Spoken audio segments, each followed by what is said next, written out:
Hi, Joe Pepraki from Loyola Press for a pop-up prayer. And today our guest is Vinita Hampton Wright.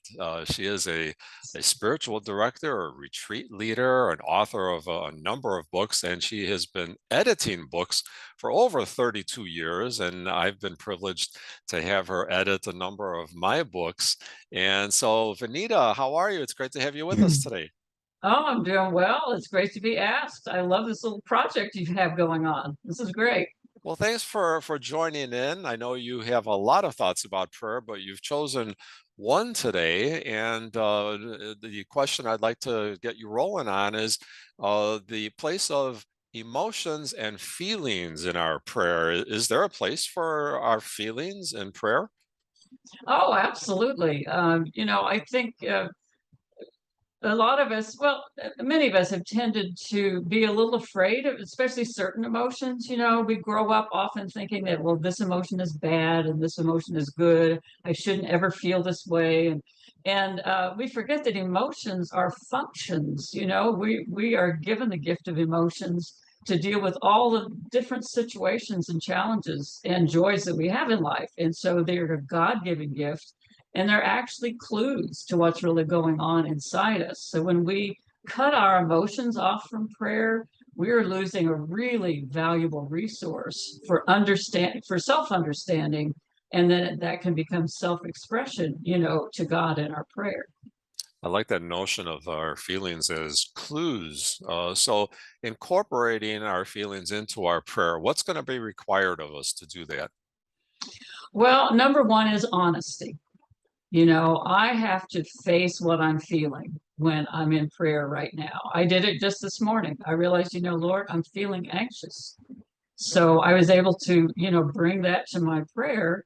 And it became a more meaningful prayer than just, some other thing I wanted to say to look good to God, or, whatever we try to do. I think we try to present ourselves in a certain way to God and forget that, God's not fooled. God knows that I'm anxious or that I'm angry, or so honesty is a big, big part of it.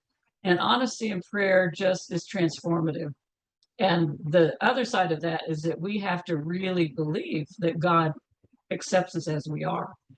So as we work on that honesty, we also grow in this consciousness of God always there to receive us, to help us, to accept us, no matter what we're going through. So being honest with ourselves, being honest with God, and trusting. So those are important components for this. So in closing, Vanita, what advice can you give us about incorporating our emotions into our prayer? Well, some people are more in touch with their emotions than others. So for some of us, we have to kind of learn to stop and check in with ourselves and say, okay, what am I really feeling right now? Often that becomes a blockage to prayer. If we notice ourselves avoiding prayer, it may be because, well, for instance, I used to have a lot of trouble praying when I would be angry with my husband. And those of us who are married know that that happens. And I finally realized that no, I need to bring that anger into the prayer. And then God and I can work on my anger. We can talk about what I'm so angry about.